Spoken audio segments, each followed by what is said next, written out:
In the months leading up to the Elaine Massacre in 1919, the United States saw racial conflict in cities across the country, including Washington, D.C., Chicago, Knoxville, and Indianapolis. Additionally, as a result of World War I, labor conflicts and subsequently labor unions arose, which often exacerbated the racial tensions between white plantation owners and black workers.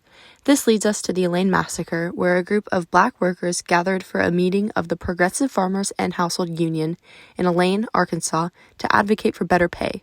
Tragically, this meeting would come to an end when a shootout between the black guards and 3 white individuals led to a massacre of more than 100 black people. Now, we will show an interview conducted a few days after the event. Good evening, ladies and gentlemen. It's October 5th, 1919, and we're here tonight with a bystander of the Elaine Massacre that occurred last week. It ended the lives of hundreds of African American individuals and several white men. Hello, sir. Could you start by introducing yourself? Sure thing, Sugar. I'm Arthur Morgan, and I'm a resident of Hoopsboro, Arkansas. I have been my whole life. Thank you, Mr. Morgan. Do you know what the meeting was for and how many African Americans attended it? Yes, ma'am. The meeting was about 100 African American sharecroppers attending a meeting for the Progressive Farmers and Household Union of America. I believe the sharecroppers were organizing to demand fair wages, better working conditions, the right to join the union, which, as you know, many white men around these parts don't agree with.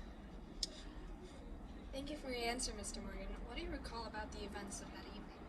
The fighting started at a church in Hoopsboro, a few miles north of here, when a group of white men showed up to a gathering of African Americans. Suddenly, I heard gunfire between the guards and the group of white men. It was pure chaos. Seeing the breakout and aftermath of such violence, it's heartbreaking. It feels like a nightmare we can't wake up from, like the whole town is holding its breath. And how is it that you managed to witness all of this?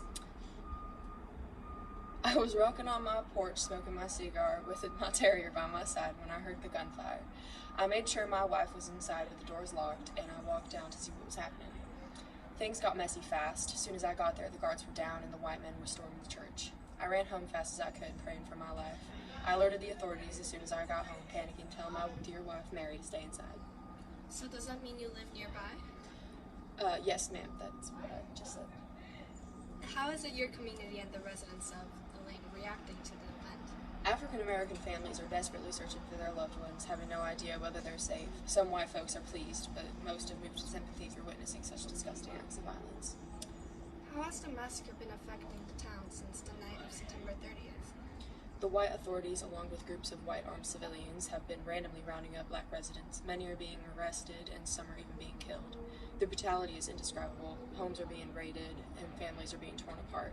It feels like a storm has swept through, leaving everyone disoriented and scared. Considering the immediate aftermath, do you see any attempts to address or reconcile the community? Reconciliation seems like a very distant hope at this point, ma'am. Thank you, Mr. Morgan, for sharing your experience and thoughts during this challenging time.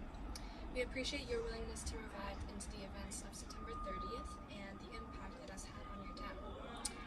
As we grapple with the aftermath of the Elaine Massacre, let us remember that this tragedy is only part of the broader pattern of racial tensions this year, coming to be known as the Red Summer. Thank you. Ida B. Wells, a well-regarded Pulitzer Prize-winning civil rights activist and journalist for her reporting works on sexism and racism, heard of this tragedy that occurred in Elaine, along with all the misinformation spewed by white sympathizers. Despite the danger, as Wells was an African-American woman, she still made the journey to Arkansas and secretly interviewed a handful of prisoners in Helena who were wrongfully captured after the massacre, using their testimonies to draft her pamphlet, The Arkansas Race Riot. This pamphlet was sold to the public and documented a more accurate recounting of the massacre, not shying away from the brutality of the murders. Wells also called for action, urging her readers to advocate for the release of the African American prisoners in Helena, stating that we will never rest till those men are given justice. Despite the violent and racist nature of this massacre, not a single white attacker was prosecuted. Meanwhile, 12 of the African American Union members were sentenced to death. The NAACP, National Association for the Advancement of Colored People, took on all 12 of their court cases and sent Walter White, a mixed-race man who could pass as white, to gather information from locals in Elaine. His investigative work played a crucial role in gaining the men known now by the press as the Elaine 12, a reversal of their death sentences, and a powerful statement that he explains as white men in Helena told me that more than 100 African Americans were killed. This implies that due to Walter's appearance, they freely gave up incriminating information and statements. To conclude our informational report, we leave our audience with our take on this tragedy. Due to the exorbitant amount of warning signs leading up to this tragedy, most notably the numerous violent racial conflicts in other cities and fights between white and black labor workers in Arkansas, the leaders in Elaine should have taken more preventative action to avoid the events of September 30th, 1919.